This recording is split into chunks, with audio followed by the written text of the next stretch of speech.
saya tutup ya terkait dengan jagat raya kita ya, model yang tadi 2 dimensi tadi.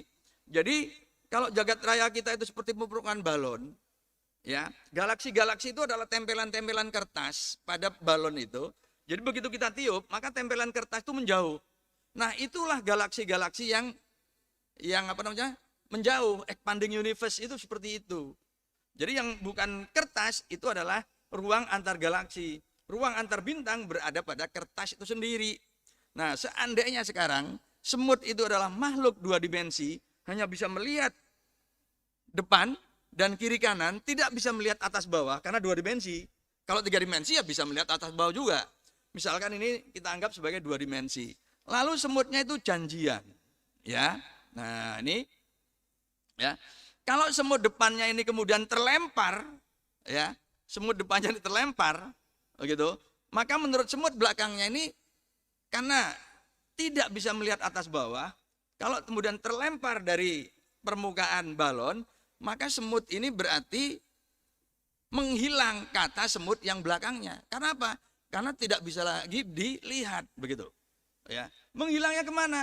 Ke ruang yang dimensinya lebih tinggi, yang di luar jagat raya 2 dimensi itu, begitu loh ya. Nah, itulah penjelasan yang make sense tentang Isra Mi'raj, ya. Jadi, nah ini, jadi jagat raya kita itu diwakili oleh permukaan balonnya, sedangkan ruang di dalam bola maupun di luar bola itu dimensi yang lebih tinggi. Karena itu, ya, Mi'raj itu bisa dipahami karena Mi'raj itu hanya berlangsung dalam waktu cepat. Kalau perjalanannya itu di dalam permukaan balon, itu nggak akan kemana-mana. Kecepatan cahaya itu 300.000 km per detik. Seandainya semalaman penuh bolak-balik Rasulullah, itu Rasulullah nggak akan sampai di Neptunus. Ya, belum nyampe Neptunus, apalagi keluar sistem tata surya kita, apalagi keluar galaksi, nggak bisa gitu. Jadi pemahamannya mungkin yaitu menggunakan konsep dimensi yang lebih tinggi. Jadi Sidratul Muntaha itu berada di dimensi yang lebih tinggi. Jadi seperti semut ini kemudian terlempar keluar, dan menurut semut yang ini, yang di atas dia, ini hilang ini. Itu loh ya. Nah, ini hilang itu karena terlempar dia. Itu. Nah, jadi kalau begitu Mi'raj itu udah sampai ketinggian tertentu, kemudian Rasulullah menghilang. Ya, menghilangnya melalui apa? Babus sama. Ya, di dalam Al-Qur'an sudah disediakan itu pintu langit gitu.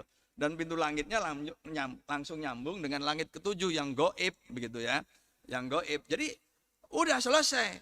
Selebihnya karena berada di ruang gaib itu sudah di luar jangkauan, di luar wewenang ilmu pengetahuan.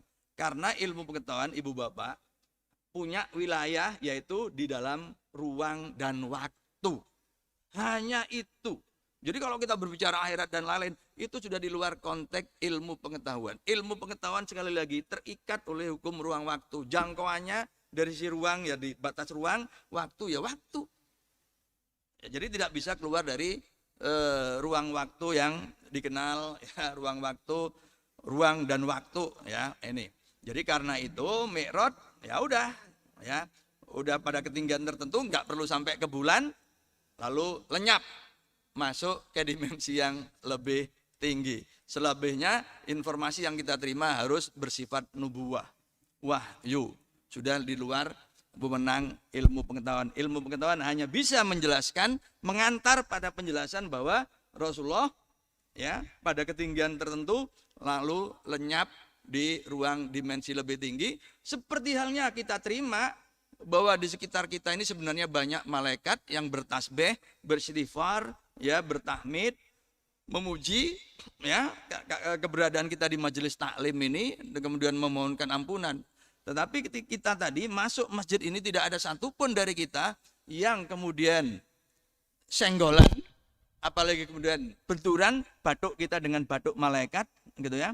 Karena apa? Ya karena malaikat itu berada di dimensi yang lebih tinggi, gitu ya. Jadi kita nggak akan pernah kedaduk malaikat, karena malaikat berada di dalam ruang dengan dimensi yang lebih tinggi.